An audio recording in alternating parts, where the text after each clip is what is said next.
Saudara-saudara, satu kata yang barangkali paling sering diucapkan ketika kita bicara tentang pembangunan adalah pemberdayaan, empowerment.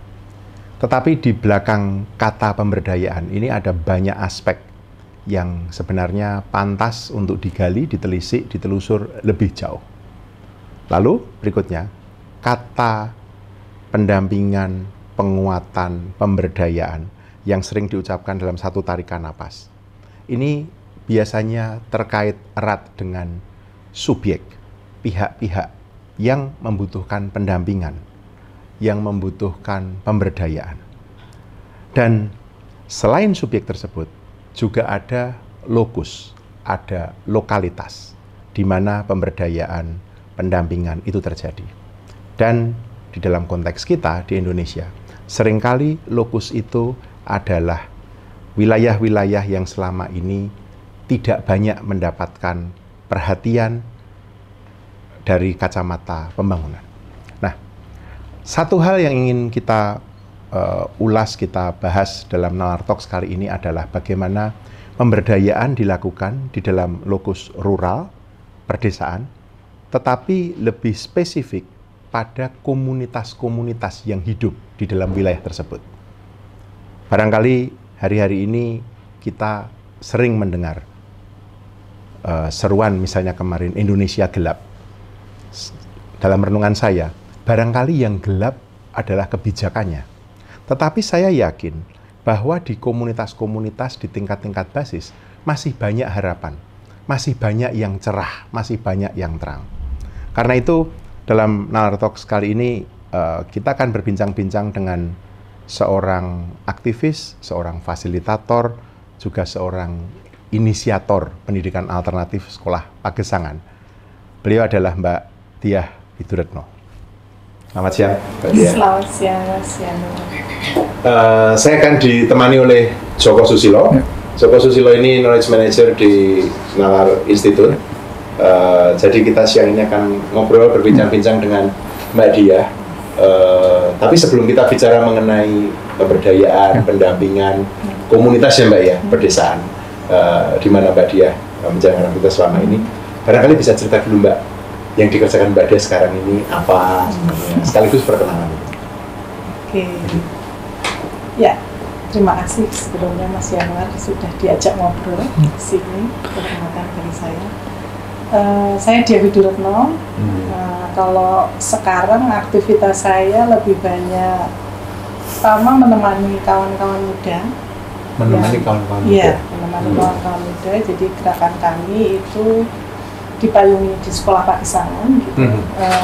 Saya banyak menemani kawan-kawan muda untuk memahami nilai dan arah gerakan mungkin ya, arah gerakan dari komunitas sekolah Pagesangan.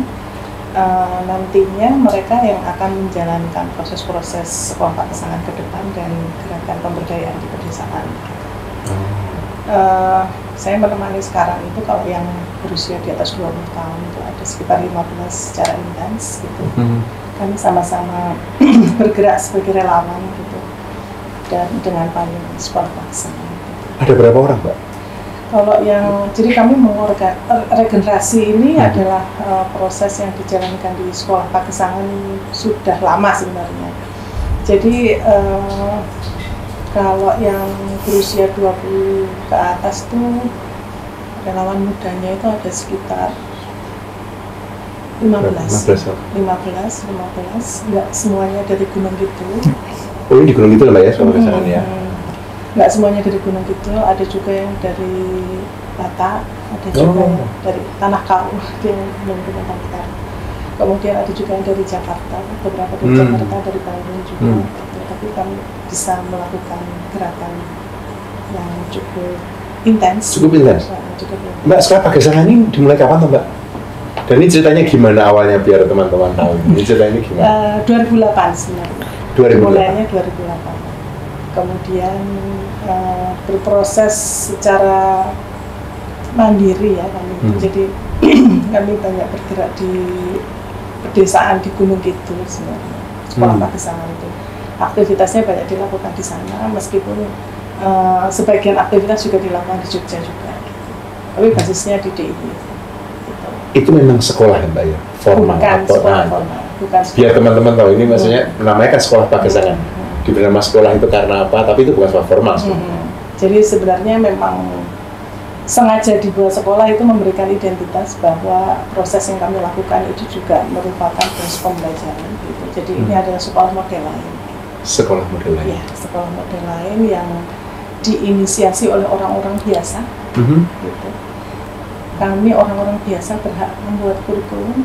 Kami berhak juga untuk menentukan apa yang ingin kami pelajari, dengan cara apa kami belajar, dan apa yang ingin kami capai dari proses pembelajaran. Gitu. Jadi sengaja memang dibuat independen karena memang semuanya memang harus melayani kebutuhan dari peserta belajar. Gitu. Lalu, jadi kalau nggak dibuat independen akan sangat sulit karena pasti akan ada banyak tuntutan dari pemerintah terkait ya. Iya pasti. Penguasa pendidikan. Iya. Kita tahu. Dan karena namanya sekolah itu juga ada kelas-kelasnya gitu Mbak atau enggak? Tidak, kami tidak melakukan leveling, tapi lebih ke berbasiskan kebutuhan. Yang pertama klasifikasinya berbasiskan kebutuhan. Jadi para pembelajar di sekolah pagesangan berhak menentukan apa yang mau dipelajari. Terus kemudian kami juga mengupayakan secara mandiri sumber daya yang dibutuhkan untuk pembelajaran. Jadi itu juga merupakan proses belajar juga. Menghidupi ruang belajar itu juga menjadi proses belajar juga.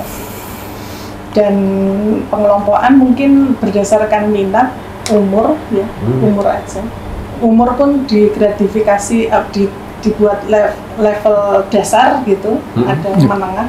Kelompok dasar, kelompok menengah, kelompok anak itu ada kelompok dasar, kelompok menengah, kemudian ada kelompok perempuan, ada kelompok sinau tani yang kebutuhannya belajar tentang pertanian alamiah regeneratif kayak gitu. Jadi itu mungkin gambarannya. Tadi yang 20-an tadi kan fasilitator. Itu lebih ke saya membayangkan regenerasi. Jadi proses di sekolah pagesangan 17 tahun sudah berjalan sejak 2008 dan sekarang ini prosesnya itu tidak melulu dia gitu ya, tidak melulu dilakukan dia, tapi dilakukan oleh kawan-kawan muda tadi mereka yang akan menggerakkan ke depan. Mereka kan penggeraknya kan Mbak ya. Tapi siswa dalam tanda petik itu berapa banyak? Kalau kelompok anak, jadi kita tadi ada pengelompokan tadi kan, tidak melulu anak-anak sebenarnya. Kelompok anak ada sekitar sekarang ya di semester ini mungkin ada 20 karena biasanya ada pergantian juga gitu. Nanti yang kelompok anak juga bisa masuk ke kelompok perempuan. Yang perempuan. Nah, kelompok perempuan sekarang mungkin yang aktif ya, yang aktif itu sekitar 35-an. Tapi yang nggak aktif mungkin kalau di total itu ada 100 kakak mungkin. Jadi ada yang masuk, ada yang keluar, ada yang ikut, ya gitu. Nggak ada kontrak belajar yang mengikat mungkin. Gitu. Gimana So? Kamu kan mempelajari pendidikan, ini menurut aku radikal loh ini. Iya, sangat partisipatoris ya Pak Ian ya. Mbak Dia ini kan juga sebenarnya punya pengalaman yang panjang ya Mbak di berbagai tempat sebelum kemudian akhirnya punya keterlibatan yang lebih luas di Gunung Kidul gitu ya. Di Dusun Wintaus ya Mbak ya?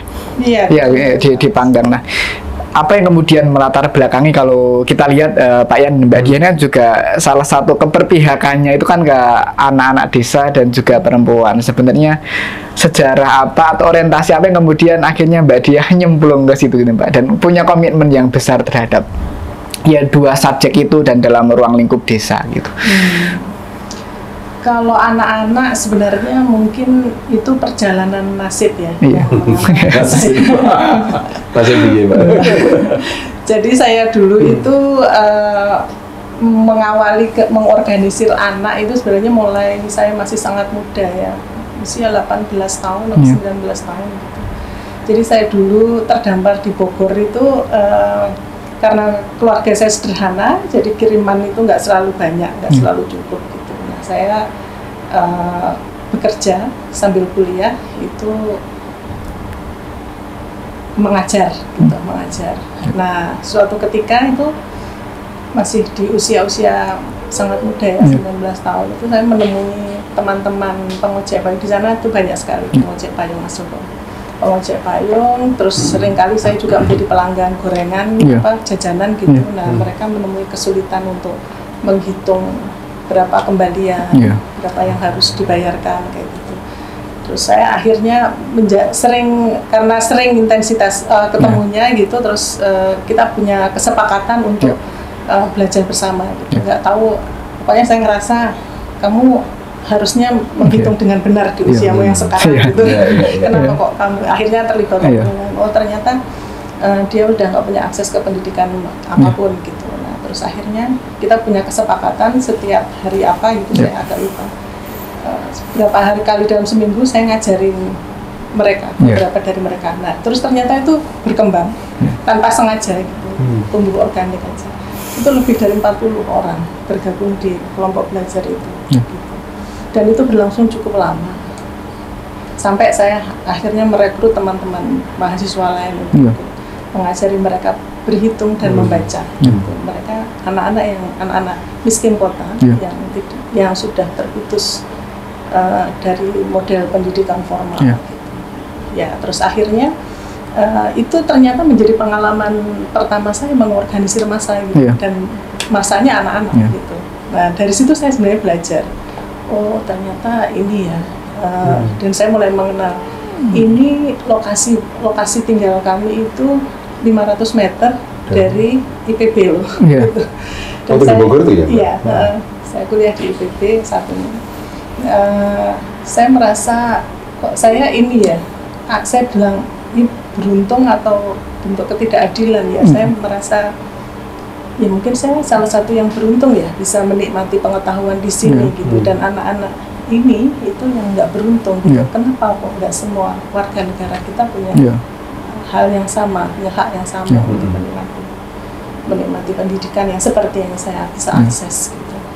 Nah dari situ saya mulai gelisah mempertanyakan gitu, kenapa kok ini seperti ini gitu kondisinya gitu. Ini cuman nggak jauh 300 meter mungkin dari kampus gitu. Nah itu pengalaman itu ternyata membuka ini ya, banyak pertanyaan akhirnya. Saya orang yang cukup gelisah gitu ya, melihat sesuatu itu selalu apa ya, kalau saya nggak berbuat sesuatu menyikapi itu rasanya kok ada yang kurang ya. Saya nggak benar gitu, saya jadi manusia yang nggak benar gitu.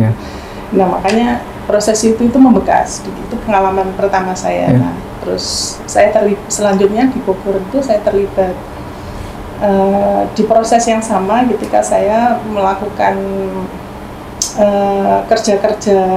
Waktu itu saya ikut bekerja di satu NGO Mas Yanuar, di sekitar tahun 2000-an, dan saya menemukan fenomena yang kurang lebih sama dengan apa yang saya temukan di Bogor gitu ya. Banyak anak-anak juga yang tidak bisa menikmati akses ke pendidikan, kesehatan, dan fasilitas dasar yang seharusnya mereka nikmati dan saya nikmati gitu. Nah saya kembali untuk pengen melakukan sesuatu gitu. Jadi saya membuat sekolah baru gitu di waktu itu di Kampung Nyungcung di Kecamatan Nanggung itu di Bogor, yang sangat pedalaman gitu di lereng Taman Nasional Gunung Halimun. Nah dari situ saya akhirnya merasa apa ya, saya mungkin apa ya, orang yang sangat berbeda dengan orang lain ya untuk memaknai kebahagiaan. Kok saya senang ya melakukan aktivitas seperti ini. Jadi saya merasa itu saya mendapatkan banyak hal gitu, banyak hal dari proses-proses yang saya lakukan di lereng gunung itu dengan segala keterbatasannya. Di Bogor langsung Jogja atau? Enggak, di Bogor itu sempat 3 tahun. Ya, lalu? Jadi total 8 tahun ya. Jadi yang dengan anak-anak miskin kota tadi itu sempat berjalan 3 tahun. Setelah saya lulus, saya tutup itu. Saya tidak bisa melanjutkan lagi karena saya punya aktivitas lain gitu. Kemudian yang di Kampung Nyungcung itu sekolah terbuka itu untuk anak-anak itu 2 tahun juga. 2 tahun atau 3 tahun saya agak lupa gitu. Terus saya pindah ke Jogja tahun 2003 karena menikah dengan orang yang tinggal di Jogja. Terus kemudian 2008 memulai yang di Gunung. Iya. Gitu. Iya. 2003 sampai 2008 itu sebenarnya saya merasa punya hutang Mas Yanuar gitu. Jadi proses saya justru yang di Kampung Nyungcung itu membuat lekatan yang luar biasa gitu, sampai saya seperti punya sumpah gitu. Jadi saya banyak menemukan makna hidup ya ketika saya malah justru tinggal di pedalaman itu. Saya menemukan banyak kesadaran gitu bahwa apa sih, banyak pertanyaan-pertanyaan saya, apa sih yang mau saya cari dalam hidup gitu.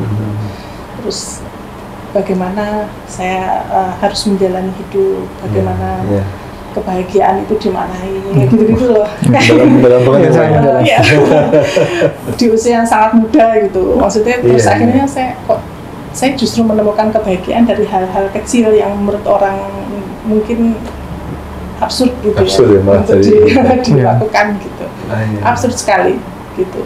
Nah, saya ke gunung itu harus naik ojek dari Bogor, Mas Januar.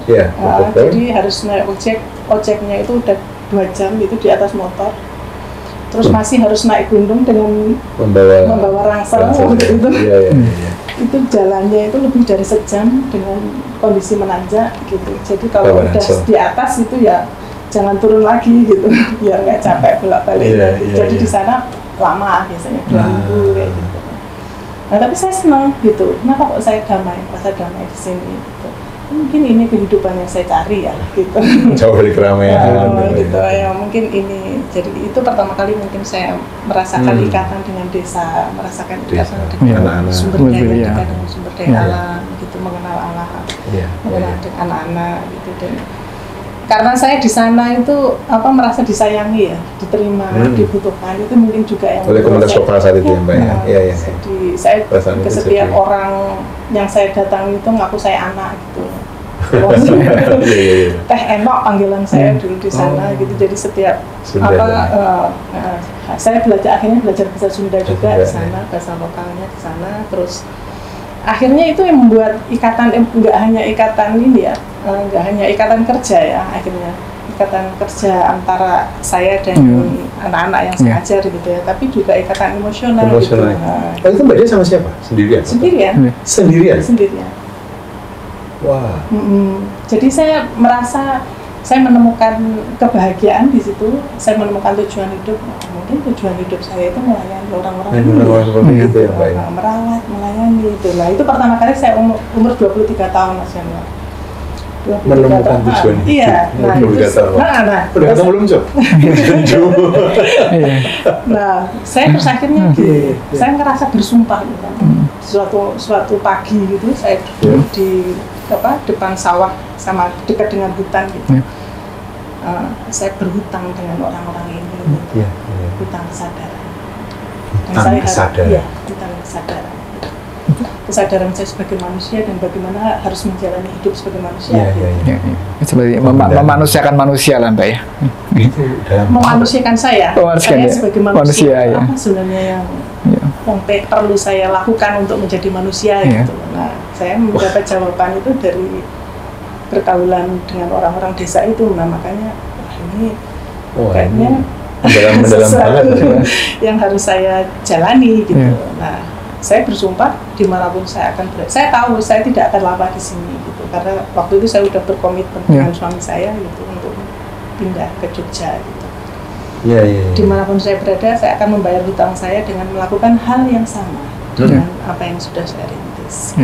Wah ini Mbak, hutang kesadaran itu orang Jawa yang lebih ya tadi ya Mbak ya, mengerjakan Mbak dalam kemudian kalau bisa sebut pergumulan batin tadi, kemudian Mbak Dia kemudian memulai inisiatif ini kan, setelah pagesangan itu. Kalau direfleksikan Mbak, dari 2008 sampai sekarang, 17 tahun kan lama, lumayan lama Mbak. Tantangan-tantangan yang muncul itu kebanyakan apa sih Mbak? Apakah tantangan-tantangan yang sifatnya misalnya eksternal gitu ya, hambatan dari pemerintah, masyarakat sekitar gitu, atau lebih dari dalam? Saya ternyata menjaga komitmen itu nggak gampang, ternyata ngajak orang lain terlibat dengan yang mana Mbak yang banyak dialami Mbak Dia? Kalau saya tantangannya lebih kalau dari dalam diri itu karena saya sudah menyiapkan diri saya. Kalau diri sendiri aman ya? Iya, jadi saya memang sudah memanage diri saya untuk bisa mungkin menahan penderitaan ya, itu sebagai salah satu. Saya juga punya, saya sadar saya punya endurance yang cukup. Daya tahan saya untuk berlari itu kuat, untuk berjalan. ada. Jadi saya relatif tidak punya masalah dengan diri gitu. Dan saya sudah mengukur semua konsekuensi yang akan saya tanggung. Kalau dari luar, tantangan dari luar itu yang justru mungkin tantangan dari luar itu lebih ke ini, mengorganisir basis itu hal yang pasti baru bagi siapapun sebenarnya untuk yang memulai menginisiasi. Menginisiasi suatu komunitas itu pasti menjadi tantangan tersendiri karena setiap daerah, setiap titik wilayah itu pasti punya karakter sendiri sehingga pendekatannya itu harus juga strategis dan disiapkan secara oke lah gitu. Itu tantangan pertama. Mengorganisir orang aja ya, mengorganisir orang dengan karakter yang berbeda aja udah pendekatannya harus berbeda. Berbeda, betul. Yang pertama itu, terus kemudian kedua karena kita saya sendiri menginisiasi Sekolah Pagesangan itu pengennya itu menjadi organisasi yang independen gitu ya, dimana mimpi saya itu bagaimana komunitas ini bisa menggerakkan orang dan orang-orang yang bergerak di dalamnya itu ikut menghidupi. Jadi mungkin agak utopis ya. Gitu. Seperti bukan mencetak dia yang baru ya, tapi menularkan kesadaran ini ke orang. Iya. Jadi banyak orang bilang di mana itu ada gerakan kayak gitu. Adanya kan gerakan yang biasanya ya bergerak, ada yang mendanai, ada yang support kayak gitu. Ini enggak dari dalam ini. Iya, harus dimulai dari diri kita sendiri gitu. Bagaimana kita membangun keberdayaan itu memang itu harus diusahakan, harus diperjuangkan kayak gitu. Nah makanya bukannya malah justru membangun gerakan yang hanya menggerakkan, tapi juga ada dasar kesadaran di situ. Gimana Mbak menularkan kesadaran Mbak? Memang harus melalui pendidikan kritis. Jadi saya banyak mengembangkan model-model pendidikan kritis untuk orang-orang yang ikut berjalan di Sekolah Pagesangan gitu. Jadi saya mengembangkan model-model pengorganisasian itu nggak hanya pengorganisasian yang sifatnya masif, saya mengorganisir personal mas. Basisnya personal gitu. Jadi saya melakukan pendekatan yang manusiawi pada person-person yang tertarik dan mau bergerak bersama. Kalau tadi kan melihat fokusnya kan di pendidikan alternatif ya Mbak, dan juga salah satu kontekstual isunya kan di pangan lokal itu kan kalau melihatnya. Tapi kan hari-hari ini kita kan ini ya Pak Yan juga Mbak Dia juga menghadapi bagaimana model pendidikan sistem pangan tuh kadang dari atas ya Mbak. Ya dalam arti dari kebijakan nasional ke bawah atau dari dorongan industrial yang lebih besar gitu. Nah, kalau dari pengalaman Sekolah Pagesangan sebenarnya bagaimana tetap adaptif atau bertahan dalam gemburan itu, bagaimana sistem pendidikan yang dari atas, bahkan beberapa saya kan juga dari Gunung Kidul ya Mbak, dan cukup empatik dan memahami memang realitas yang disampaikan Mbak Diah gitu. Teman-teman saya misalkan ya dia terserabut dari desanya bukan karena keinginan, karena memang kondisi memang mendorong itu gitu kan. Dan IPM Gunung Kidul kan ini Pak ya, IPM terendah gitu, rata-rata orang Gunung Kidul hanya sampai hari ini sekolah hanya kelas 1 SMP plus 2 bulan ya itu. Nah dalam situasi ini Sekolah Pagesangan tuh bagaimana Pak, tetap adaptif dengan gemburan sistem pendidikan dan pangan yang mungkin itu sangat membuat rentan orang-orang kawan-kawan di desa ini. Saya kira teman-teman perlu tahu ini juga karena biar ini kami akan bisa menginisiasi sistem seperti ini di tempat kami gitu. Saya jelaskan tapi agak panjang. Cerita dulu. Jadi bagi teman-teman yang belum pernah ke Gunung Kidul, di Gunung Kidul itu ada kawasan karst. Nggak semua Gunung Kidul terdiri dari karst. Jadi ada, tapi kebetulan kami hidup di atas karst. Gitu. Jadi kami sehari-hari hidup di atas batu sebenarnya. Bahasanya atur ratu cedak watu. Atur ratu cedak watu. Kalau di bahasa Indonesia kan itu jauh dari kemuliaan dekat dengan kesengsaraan.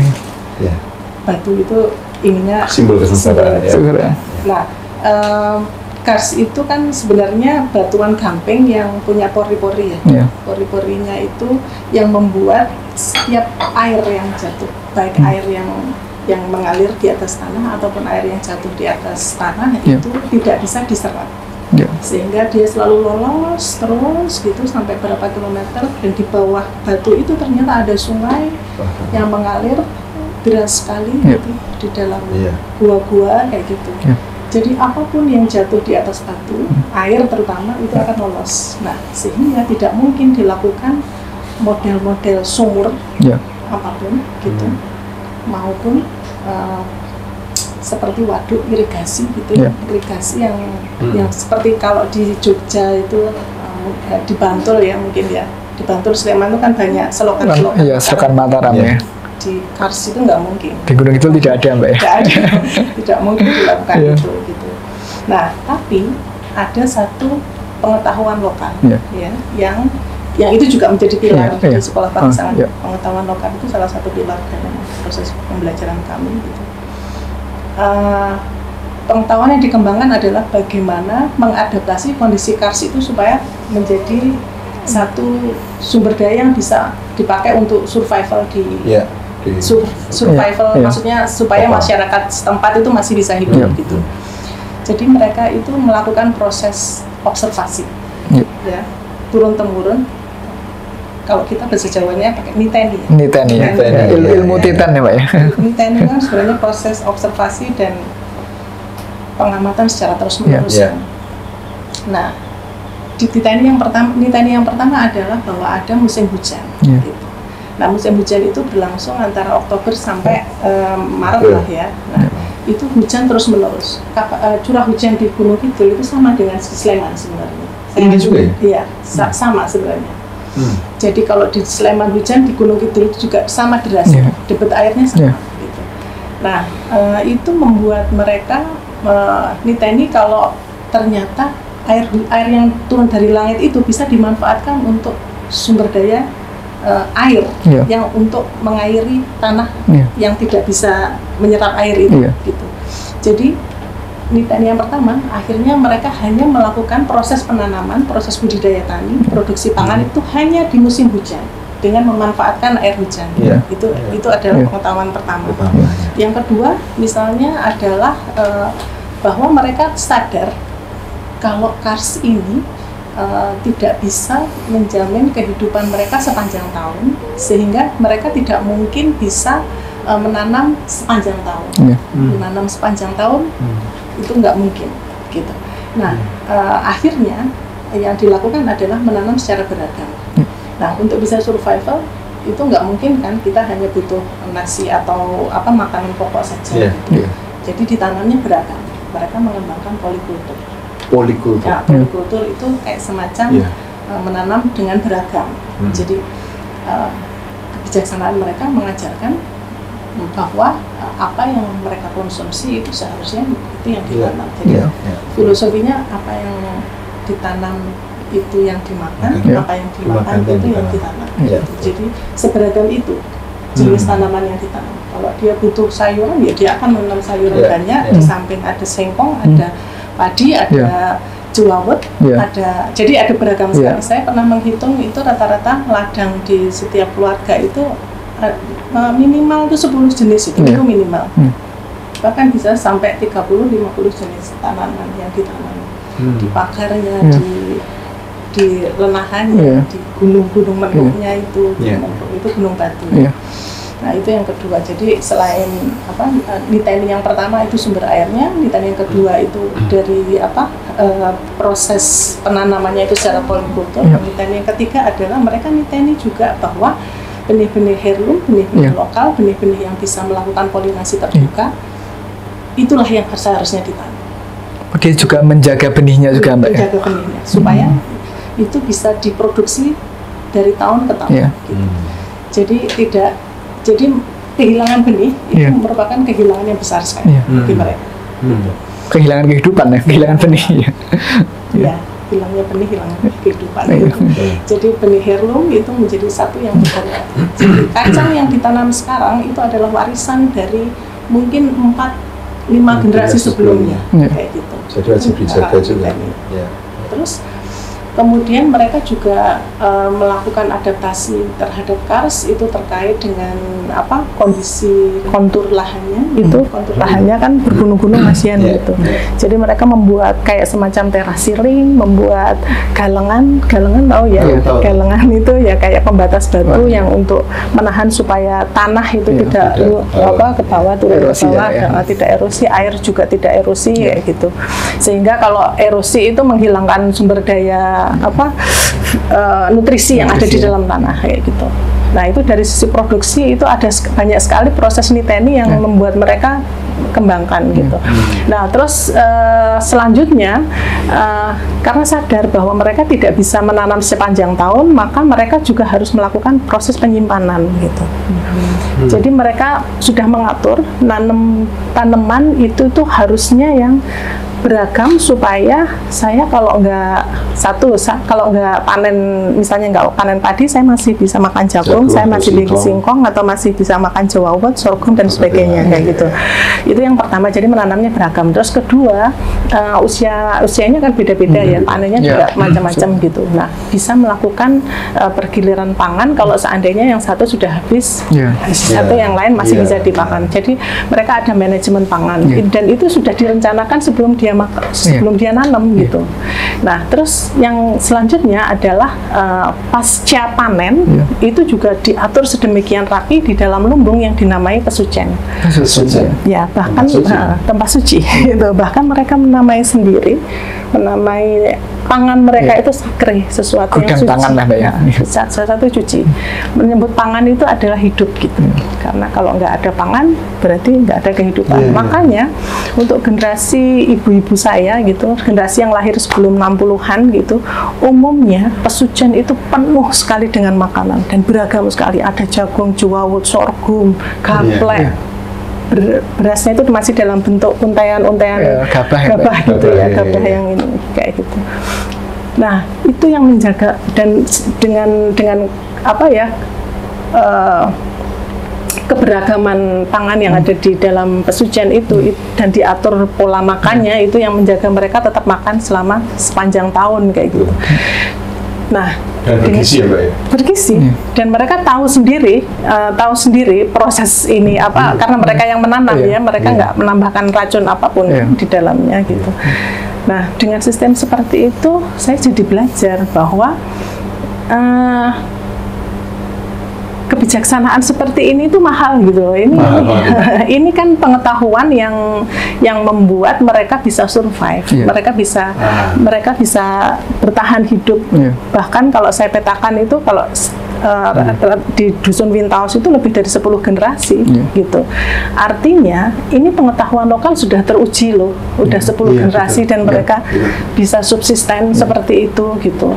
Nah, gembar-gembor bahwa Gunung Kidul itu miskin, daerah yang tidak punya daya gitu ya, harus dibantu karena kekeringan dan sebagainya, itu luntur semua setelah saya belajar dari mereka tentang bagaimana mereka mengelola kehidupan di sana gitu. Artinya ya saya mempertanyakan kembali definisi kaya, definisi sejahtera itu apa? Definisi kemajuan, definisi pembangunan, definisi kemajuan itu apa sebenarnya? Kayak gitu. Kalau mereka sendiri sudah punya sistem yang sedemikian rapih gitu. Nah, dan ini sudah teruji, pengetahuan ini sudah teruji, ya. Walaupun distigmatisasi pengetahuan lokal gitu, kesannya akan mendiskreditkan ya, bahwa ini adalah pengetahuan yang lebih kecil ya. Gitu. Dan sering disebut kearifan lokal, ditambahin lagi ya. Kalau menurut saya itu ya nyun sewu kayak merendahkan ya, merendahkan. Levelnya nggak sama dengan pengetahuan dari barat misalnya, kayak gitu. Ini menjawab kayak Mbak pertanyaan dulu ketika saya nggak tahu sekarang datanya sudah berubah atau belum, tapi waktu Mbak Dia mungkin masih ingat yang itu kemiskinan ekstrim ya. 4 kabupaten di DIY empat-empatnya malah miskin ekstrim. Tetapi susah Mbak Dia tadi menunjukkan ya kalau mengukur kemiskinannya secara orang kota ya, atau secara Jakarta ya kan, atau pendekatan orang yang mengaku dirinya modern gitu kan, hitung kemiskinan itu dari pendapatan sekian, proporsi pengeluaran sekian, ya kalau dihitung kayak gitu mungkin akan kayak gitu hasilnya. Tapi begitu melihat cerita tadi, termasuk tadi waktu saya tadi bertanya bergizi, sudah pasti jawabnya bergizi, karena orang juga mengukur itu sangat bias, Mbak. Jadi juga agak iseng sedikit, Mbak ya. Misalnya ini kan program yang makan bergizi gratis, itu kan mesti kan nggak perlu drop-drop kan, sudah kayak tadi, bisa dibuat di lokal. Betul. Dan sangat mampu.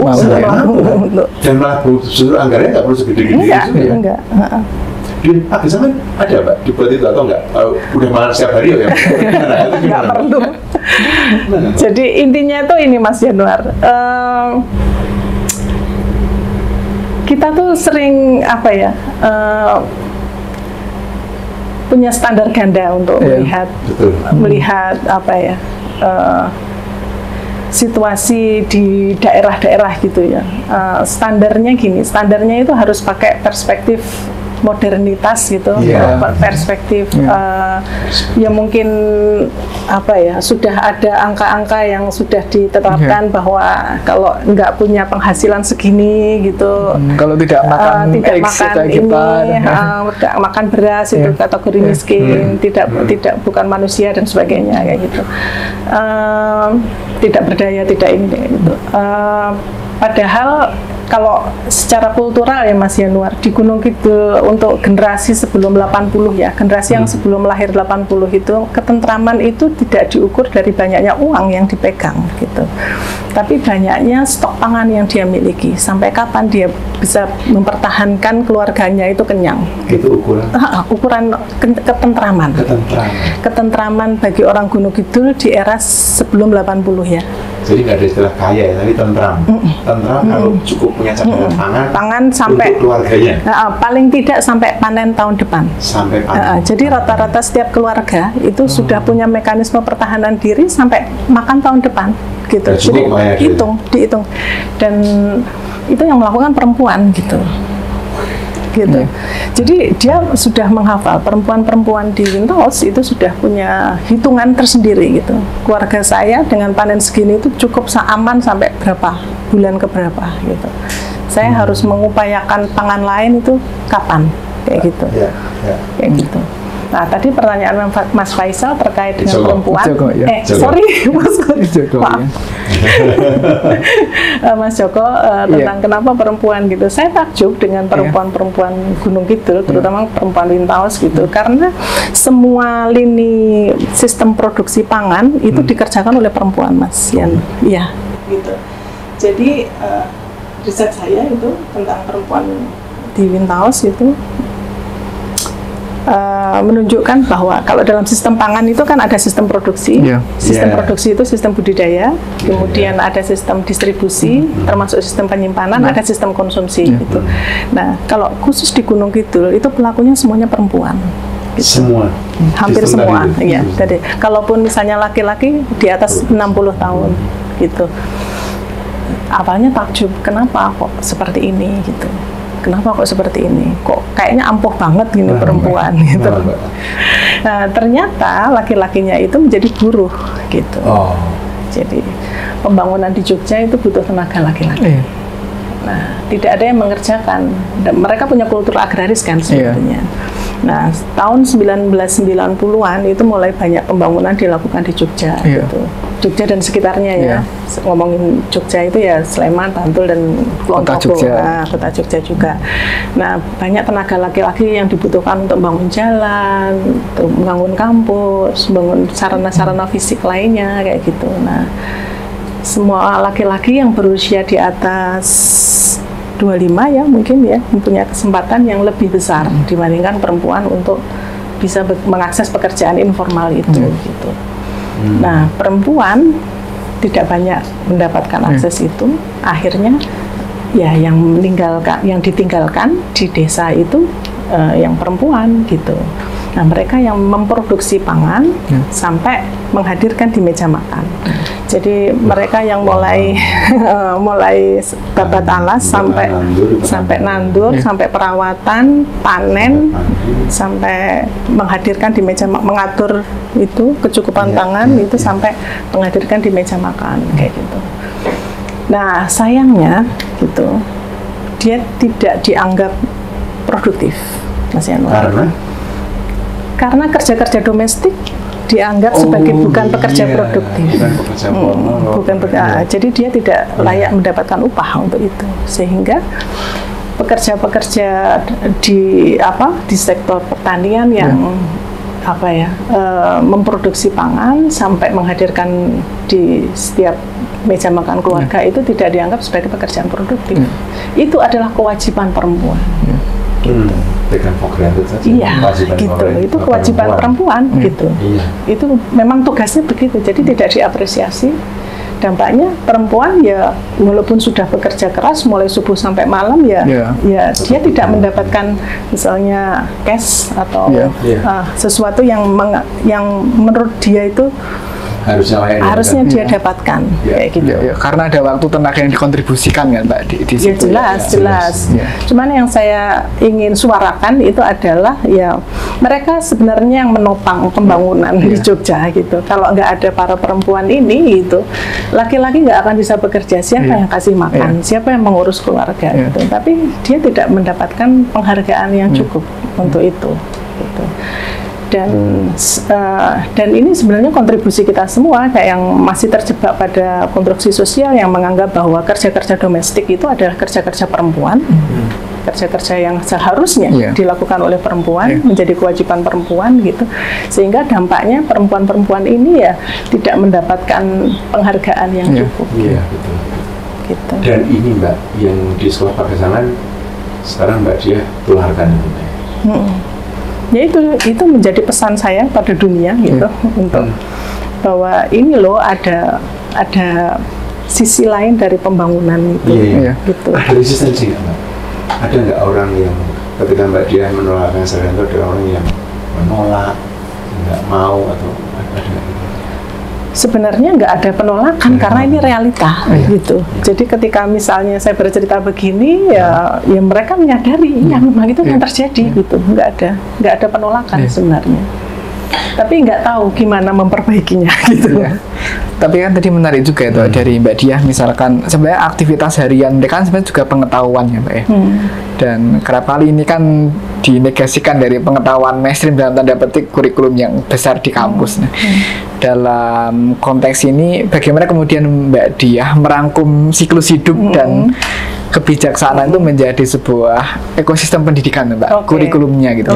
Gimana itu tertransfer menjadi sebuah kurikulum dan media pembelajaran. Makanya tadi Mbak Diah kan tidak mau disebut pengajar karena sesama pembelajar kan Mbak. Saya juga belajar. Bagaimana mengubah itu Mbak? Jadi gini, dari proses yang saya pelajari di sana gitu, kan akhirnya ketemu tuh bahwa apa yang mereka lakukan sehari-hari gitu, rutinitas kerja-kerja di ladang sampai di meja makan tadi yang dilakukan sehari-hari itu adalah bentuk mekanisme survival. Jadi cara mereka untuk bisa survive, bertahan hidup di atas kars gitu. Nah, ini adalah skill sebenarnya. Ini adalah keterampilan yang dibutuhkan siapapun yang ingin hidup di atas kars, yang ingin berdaya di atas kars gitu. Nah, ini sebenarnya pengetahuan yang seharusnya dimiliki oleh orang-orang yang hidup di atas kars, keturunan-keturunan yang di atas kars. Nah, masalahnya sekolah-sekolah kita, sekolah formal kita, nggak ada kan yang mengajarkan hal-hal yang bersifat pengetahuan yang membuat dia survive gitu, pengetahuan yang membuat dia bertahan di atas kars gitu. Dan itu akar kehidupannya Mbak. Jadi yang diajarkan sesuatu yang yang berbeda gitu. Jadi setiap anak sekolah formal di tempat kami itu jet lag gitu. Jet lagnya apa? Ya di sekolah belajar apa, di rumah dia mengalami apa, situasinya sangat berbeda. Nah, ini yang kami tangkap gitu. Oh, kalau kamu pengen belajar, pengen bisa hidup berdaya, maksudnya bisa bertahan hidup di sini, di Kars gitu, ya kamu harus punya skillnya dong, harus punya keterampilannya. Nah, keterampilannya sebenarnya sudah dilakukan oleh orang tuamu sebenarnya. Nah, itu yang coba kami ramu dalam kurikulum di sekolah pagesangan gitu. Sebenarnya ini model di sekolah pagesangan ya, ini sebenarnya bisa diterapkan juga di daerah lain dengan konteks yang berbeda gitu. Misalnya intinya itu sebenarnya proses pendidikan itu nggak bisa sih dilepaskan dari kebudayaan, Mas Yanuar. Kebudayaan yang saya maksud itu adalah kehidupan sehari-hari gitu. Karena kehidupan sehari-hari, kehidupan sehari-hari itulah yang menjadi cara dia untuk bertahan gitu ya. Itu adalah keterampilan hidup yang seharusnya dia dapatkan gitu dari proses pendidikan. Nah, itu yang hilang. Jadi mekanisme survival yang saya ceritakan itu nggak pernah disentuh di pendidikan formal. Gitu. Termasuk mengenal khasanah pangan-pangan lokal sama sekali. Bahkan ikut melanggeng pendidikan formal, kita ikut melanggengkan program-program pemerintah yang sifatnya menihilkan ya kebudayaan pangan kita gitu. Bahwa misalnya strata tertinggi dari makanan pokok adalah beras misalnya. Yang sudah makan beras itu yang beradab, yang tidak makan beras itu tidak beradab, itu banyak dikampanyekan di sekolah-sekolah formal gitu. Dan ini coba yang kami lihat kembali sebagai ini yang proses yang nggak benar nih kayak gini. Gitu. Iya. Mbak, sekarang jalannya sekolah pagesangan. Yang tadi sempat saya tahu belum tuntas Mbak.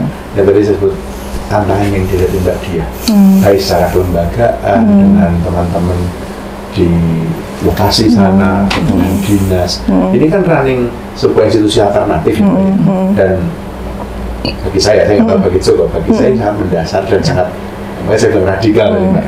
Karena ini, tapi ini kan sangat Mbak ya, mencerahkan sebenarnya. Tapi kan nggak semua ini seperti ini dapat. Mungkin saya terlalu trauma Mbak ya, yang itu langsung dimatikan oleh banyak cabang oleh pemerintah gitu Mbak. Kalau Mbak Dia menghadapi sekolah pagesangan, menghidupi sekolah pagesangan selama ini, tantangan yang itu ada nggak? Jelas, dan itu sudah saya prediksi dari awal Mas Yanuar. Sudah diprediksi dari awal? Sudah di foresight kalau jadi kalau misalnya saya menggantungkan kehidupan sekolah pagesangan dari pemerintah atau dari pihak luar, itu saya sebenarnya hanya jadi supermarket aja sebenarnya, penyelia kerja-kerja sosial gitu. Dan saya nggak ingin seperti itu. Yang saya setting dari awal itu memang sekolah pagesangan itu harus menghidupi dirinya supaya dia tetap menjaga independensinya gitu. Nah, tantangannya di situ justru. Jadi gimana cara menghidupi diri sendiri itu supaya kami nggak diintervensi oleh banyak pihak, oleh pemerintah, oleh pihak lain gitu, nggak dikasih dana terus macet kayak gitu. Itu saya nggak ingin seperti itu. Nah, makanya memang disetting supaya semua program yang dijalankan itu tuh harusnya dibiayai oleh program itu sendiri gitu. Harus punya cara-cara pendanaan, cara-cara sumber daya yang bagi kami itu malah justru mendidik gitu, menjadi proses pembelajaran juga. Jadi misalnya kayak gini, kita butuh sarana misalnya tempat untuk belajar gitu gitu. Nah, itu apa yang bisa kita upayakan dari situ gitu. Nggak langsung nulis proposal mengajukan kayak gitu, nggak gitu.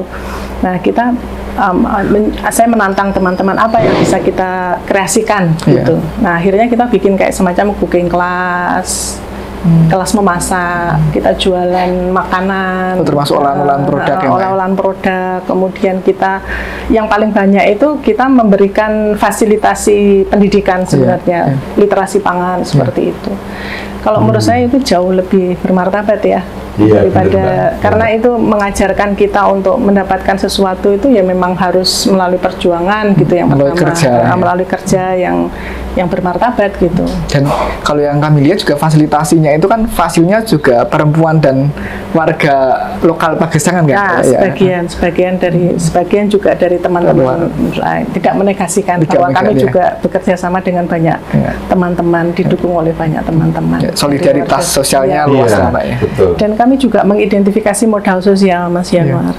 Itu paling penting sebenarnya. Nah, jadi nggak semata-mata orang, justru malah kita melihat, jadi kalau orang melihat Gunung Kidul itu kan pasti daerah yang harus dibantu, miskin, gersang gitu. Tapi di sana teman-teman lihat nggak kalau gotong royong, kekerabatannya itu sangat tinggi gitu. Dan itu sebenarnya yang bisa menjadi salah satu sumber daya yang bisa kita dalam tanda petik gunakan ya untuk melangsungkan gerakan yang kita inisiasi gitu. Jadi misalnya dulu ketika kita belum punya gedung ya, sampai sekarang pun nggak punya gedung, adanya gubuk ya. Belum punya tempat lah ya untuk belajar gitu. Nah itu semua orang itu rela kandangnya, rumahnya dipakai untuk tempat belajar. Urunan lah mereka membuka pintunya untuk dipakai sebagai ruang belajar kami gitu. Jadi proses pertama yang kami lakukan justru untuk terkait sumber daya itu adalah mengidentifikasi modal sosial yang dimiliki oleh masyarakat gitu. Ini yang paling susah nih, karena mengidentifikasi modal sosial itu kan mengandaikan kemampuan membaca. Kalau dulu di sosiologi mungkin mau di sosiologi pemetaan sosial, apa yang dimungkin, apa yang ada di sana, apa yang di sana. Tapi sebenarnya dalam jangka panjang ini yang paling kuat Mbak, ya kan Mbak? Di Pagesangan gitu. Begitu, sampai sekarang. Bahkan sekarang ini kita, gubuk pertama kami itu mau ambruk ya. Nah ini yang melakukan proses-proses itu malah mereka gitu, membangun, mereka mau gitu diajak gotong royong berapa kali, bahkan di bulan Ramadan mereka cari solusi gimana ini ruang untuk kita musyawarah bareng. Rasa kepemilikan atas ruang itu juga. Nanti ambruk, awake dhewe duit tempat kumpul kayak gitu. Nah, terus iki piye caranya ya kayak gitu tuh masih dirawat hingga sekarang gitu. Dinas pendidikan gimana Mbak? Ya nggak bereaksi apa-apa. Nggak, saya tidak terlalu terganggu sih Mas dengan urusan pemerintah gitu, karena memang dari awal settingnya itu dibuat. Jadi saya nggak merasa terganggu dengan tidak dibantu oleh siapapun gitu, karena memang kita nggak mengharapkan itu. Dan apapun jungkir balik perubahan kurikulum, tidak terganggu itu juga. Kewajiban makan bergizi gratis juga nggak ada. Kita juga tidak ada kaitannya gitu. Kalau mau makan ya kapan aja kita bisa gitu, karena kita nanam sendiri gitu. Kita punya ilmu mengolah pangan, mengawetkannya gitu. Dan kami bangga dengan itu. Dalam nulis itu ya Mbak, ini komentar saya ini agak intervensi sedikit Mbak. Semoga sambil jujur. Adalah gini, ketika saya merenungkan kebijakan makan bergizi gratis yang sifatnya drop-dropan, ini kan sangat ya Mbak, saya justru sangat vulnerable, sangat rentan. Yang modelnya Mbak Dia tadi, mestinya kan ketahanan pangan itu memang basisnya adalah keanekaragaman sistem pangan lokal. Betul Mas. Mestinya bayangan saya, Joko, MBG itu harusnya kalau mau ya pemerintah duitnya aja diberikan kepada sekolah, sekolah biar mengorganisir dengan masyarakat lokal kan, dengan orang tua murid, dengan ibu-ibu di situ, warung tempat gitu. Malah justru kalau yang mengorganisir wali murid misalnya ya, mereka akan memberikan hal yang terbaik untuk anak-anaknya ya. Entah itu menunya, entah kualitas pangannya, proses memasaknya gitu. Kenapa nggak dibuat seperti itu? Itu aneh ya. Tapi lagi Mbak, saya tadi itu ini contoh satu Mbak tadi Mbak ini soal menularkan kesadaran. Atau tadi awalnya adalah hutang kesadaran.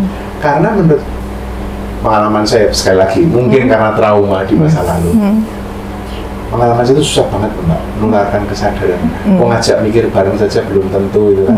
Dan orang itu lebih banyak selalu dikonfrontir itu di sini Pak ya, di kepala kan. Tadi kan pengalaman batin ya kan, melihat ini dengan kacamata yang lain ya. Nah, Mbak Dia bisa menemukan teman-teman tadi, para co-fasilitator itu, gimana Mbak cara Mbak Dia mengidentifikasi orang-orang ini sampai ketemu? Apakah mereka juga belajar di situ kemudian atau gimana? Iya. Sebenarnya kuncinya yang pertama memetakan, benar Mas. Yang kedua konsistensi saya merawat, melayani itu. Karena siapapun yang didekati secara manusiawi pasti tersentuh. Pasti. Asal pendekatannya manusiawi ya, memanusiakan orang gitu. Ya memanusiakan orang itu juga menjadi ini ya, proses belajar bagi saya juga gitu. Artinya saya akhirnya belajar mendengar, mendengar tidak hanya literally mendengar ya, tapi memahami orang, memahami perspektif orang. Dan lebih setara itu ya. Memperlakukan mereka secara adil gitu, nggak hanya setara tapi secara adil kayak gitu. Mendengarkan keinginan mereka kayak gitu. Jadi itu mungkin Mas, dua hal itu yang menjadi yang saya pegang sih. Dan karena saya sendiri ya bisanya saya itu gitu. Maksudnya itu yang saya miliki gitu. Yang itu modal yang saya sadari dari awal, saya kuat untuk menjalani proses itu, ya itu aja yang saya optimalkan gitu. Saya bukan orang pinter yang bisa membuat orang terpana ketika bicara gitu. Misalnya saya nggak ahli maksudnya membuat diksi-diksi yang membuat orang yang mendengarkan itu langsung bisa tergerak kayak gitu misalnya. Gimana Cok pengalamanmu dengan Gunung Kidul menginspirasi yang cerita Mbak Diah tadi? Betul gitu? Cara ngerain orang. Iya, hampir sebenarnya punya gerakan juga Mbak di Gunung Kidul. Ya, hampir sama di pendidikan, tapi sifatnya lebih ke movement sih Mbak. Ya, sepakat sama Mbak Diah sih.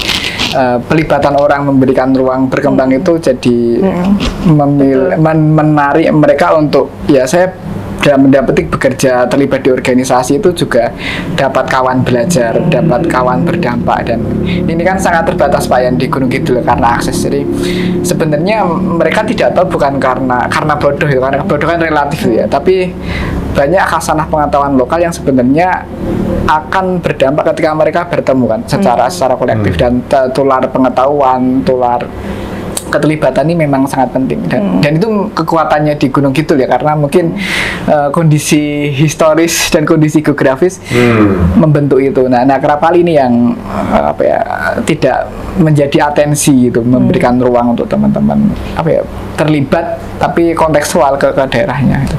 Saya senang dengan kata-katamu itu Mas, memberi ruang tumbuh ya. Gitu. Apa nama tadi kamu nyebutnya? Ya, ruang-ruang bertumbuh. Ruang bertumbuh gitu. Nah, Sekolah Pagesangan juga begitu Mas.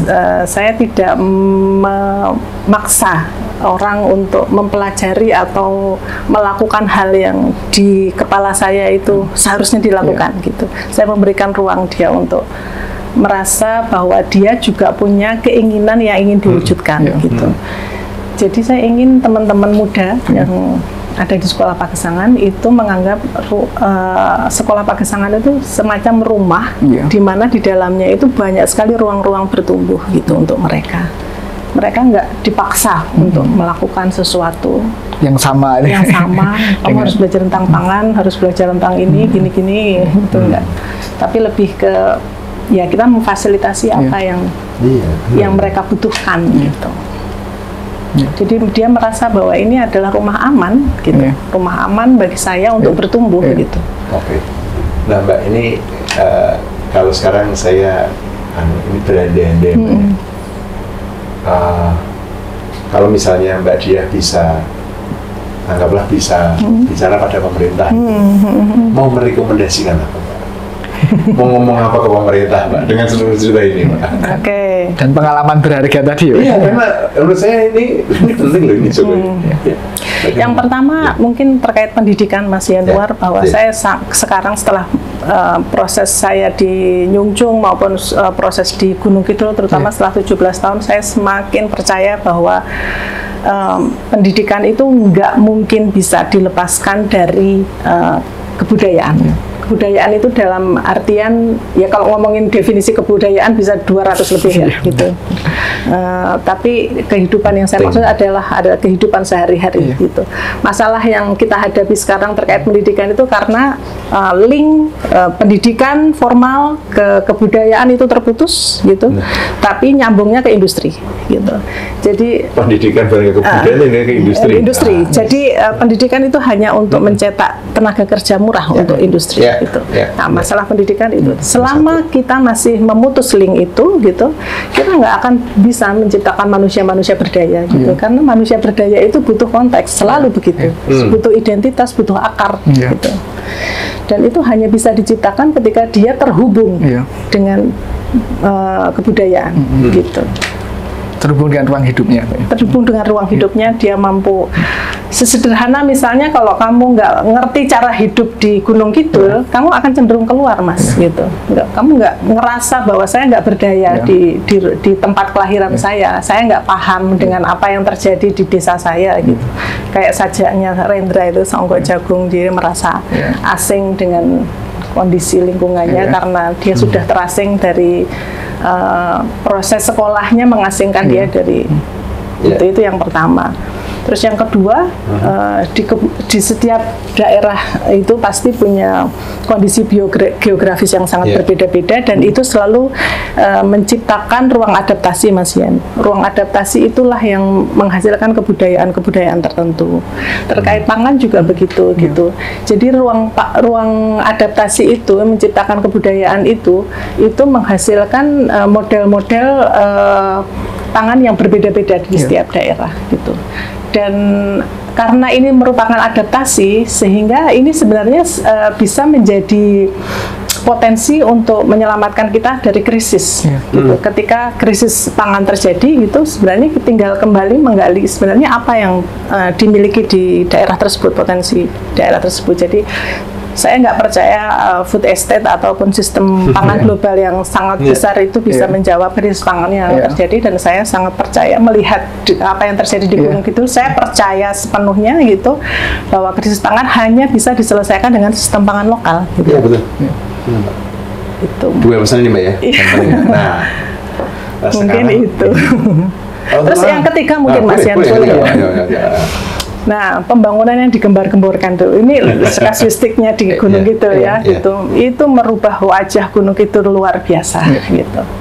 Terutama pembangunan infrastruktur jalan dan infrastruktur untuk pariwisata, gitu. Itu banyak sekali melakukan ketidakadilan ekologis bagi para petani maupun juga satwa maupun makhluk hidup lain, gitu. Ekosistem ya, gitu.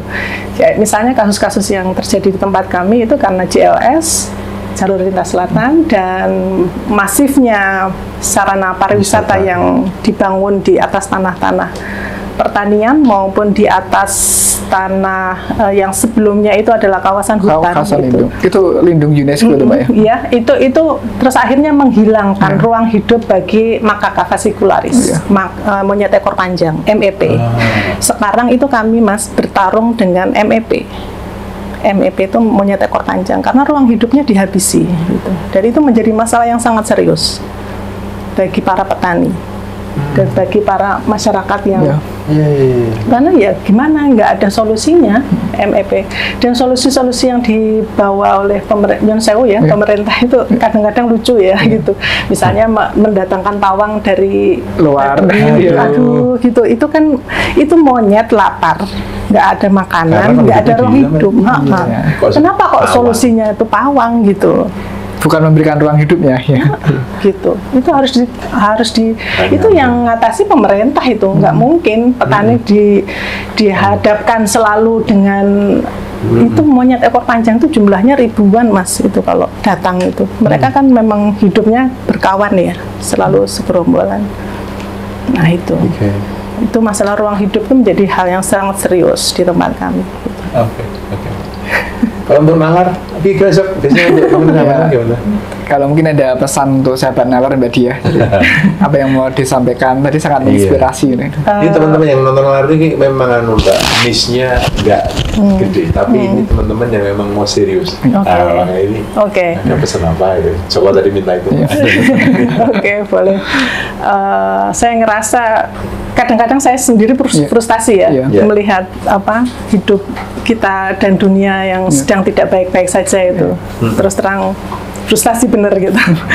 Sampai saya mematikan media sosial saya gitu untuk supaya memfiltrasi berita-berita buruk gitu terkait kondisi sekarang gitu. Tapi mungkin yang bisa kita lakukan adalah karena kita sadar bahwa kondisi sekarang itu nggak terlepas dari kontribusi kita juga gitu. Kondisi buruk yang terjadi sekarang itu ada loh kontribusi kita, besar ataupun kecil. Maka sebagai manusia yang bertanggung jawab, menurut saya ya kita juga harus ikut berupaya untuk menciptakan kondisi yang lebih baik. Dengan cara apa? Dengan cara berkontribusi sebisa mungkin yang bisa kita lakukan gitu. Melakukan aksi-aksi yang sifatnya meringankan beban, meringankan penderitaan, meringankan kondisi supaya menjadi lebih baik gitu. Saya suka kata-katanya Pram gitu. Mari kita selamatkan yang bisa diselamatkan gitu. Semampu kita gitu. Mbak Diah, matur nuwun. Sama-sama. Ini mendalam sekali obrolan kita hari ini. Terima kasih juga ya menemani. Saudara-saudara sekalian, itulah obrolan kita dengan Mbak Diah. Obrolan santai tapi ternyata dalam sekali, dan bagi saya ini syarat pesan. Saya sangat terkesan tadi Mbak Diah menyampaikan bahwa ini semua bermula dari kesadaran. Dan dari Mbak Diah adalah konkret, ini utang kesadaran yang mesti dibayar. Dan perwujudannya adalah dengan bagaimana Mbak Diah menginisiasi, merawat sampai sekarang apa yang dijalankan dengan teman-teman di Sekolah Pagesangan di Gunung Kidul. Dan tentu juga masih banyak aktivitas yang lain. Mudah-mudahan obrolan kita siang hari dengan Mbak Diah tidak hanya sekali lagi menggugah nalar, tapi ikut menyentuh kesadaran. Saya nggak tahu sejauh apa kesadaran Anda tersentuh dengan ceritanya Mbak Diah. Tetapi pesan terakhir tadi mengutip Pram ya Mbak Diah, menyelamatkan yang masih bisa diselamatkan. Kalau bisa berbuat baik, meringankan penderitaan. Dan saya kira itu panggilan yang wajar-wajar saja bagi kita sebagai warga Republik ini yang mau berdaya.